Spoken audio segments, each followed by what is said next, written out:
Hi hello నమస్తే మన Telugu online క్లాసెస్కు స్వాగతం సుస్వాగతం. ఇప్పటి వరకు మన తెలుగు ఆన్లైన్ క్లాసెస్ ఛానల్ని ఇంకా ఎవరైనా సరే సబ్స్క్రైబ్ చేసుకోకపోతే ప్రతి ఒక్కరు తప్పనిసరిగా సబ్స్క్రైబ్ చేసుకోండి. నేను పెట్టే ప్రతి వీడియోని పూర్తిగా చివరి వరకు చూసి లైక్ చేసి కామెంట్ చేసి కొద్ది మందికైనా సరే తప్పనిసరిగా షేర్ చేయడం మర్చిపోవద్దు. బ్రహ్మాండ పురాణంలో సూతుడు ప్రపంచంలోని భూభాగములు జలభాగములు గురించి చెబుతూ స్వయంభువ మనువు తన మనుమలలో 7 7 ద్వీపములకు చక్రవర్తులను చేసనని చెప్పడం జరిగింది.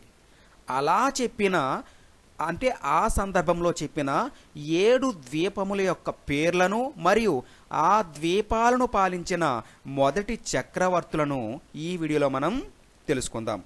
ఓకేనా?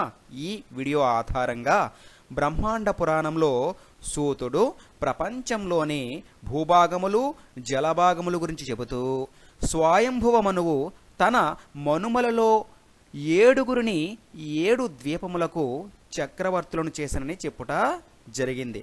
అలా చెప్పిన 7 ద్వీపముల పేర్లను మరియు ఆ ద్వీపాలను పాలించిన మొదటి చక్రవర్తులను వీడియోలో మనం తెలుసుకుందాం. సరేనా?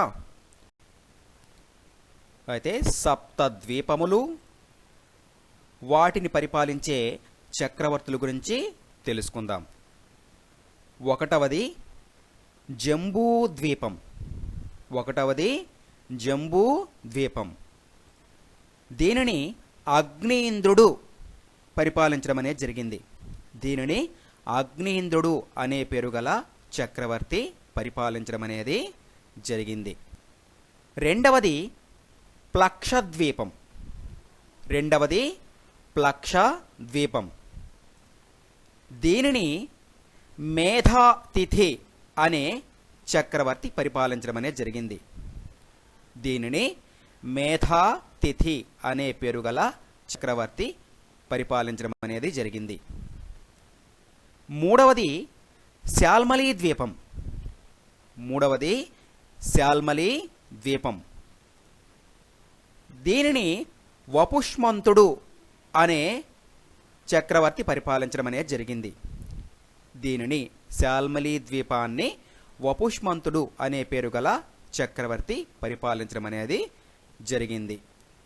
4వది కుశద్వీపం. 4వది కుశద్వీపం. దీనిని జ్యోతిష్మంతుడు అనే చక్రవర్తి పరిపాలించడం అనేది జరిగింది. కుశద్వీపంను జ్యోతిష్మంతుడు అనే పేరు గల చక్రవర్తి పరిపాలించడం అనేది జరిగింది. 5వది క్రౌంచద్వీపం. 5వది ఏంటి? క్రౌంచద్వీపం. దీనిని ద్యుతిమంతుడు అనే పేరు గల చక్రవర్తి పరిపాలించడం అనేది జరిగింది. క్రౌంచద్వీపం అనే పేరు గల ద్వీపాన్ని ద్యుతిమంతుడు అనే పేరు గల చక్రవర్తి పరిపాలించడం అనేది జరిగింది. 6వది శాకద్వీపం. 6వది ఏంటి? శాకద్వీపం. దీనిని హవ్యుడు అనే పేరు గల చక్రవర్తి పరిపాలించడం అనేది జరిగింది. ఎవరు? హవ్యుడు. శాకద్వీపం అనే పేరు గల ద్వీపాన్ని హవ్యుడు అనే పేరు గల చక్రవర్తి పరిపాలించడం అనేది జరిగింది. 7వది పుష్కరద్వీపం. 7వది పుష్కరద్వీపం. ఈ ద్వీపాన్ని శావనుడు అనే పేరు గల చక్రవర్తి పరిపాలించడం అనేది జరిగింది. ఈ ద్వీపాన్ని పుష్కరద్వీపం అనే పేరు గల ద్వీపాన్ని శావనుడు అనే పేరు గల చక్రవర్తి పరిపాలించడం అనేది జరిగింది. అర్థమైంది కదా? 7 ద్వీపాలు, సప్తద్వీపములు అంటే 7 ద్వీపములు. ఆ ద్వీపములను పరిపాలించినటువంటి చక్రవర్తుల యొక్క పేర్లను ఈ వీడియోలో చెప్పడం జరిగింది కదా. అందరికీ ధన్యవాదములు.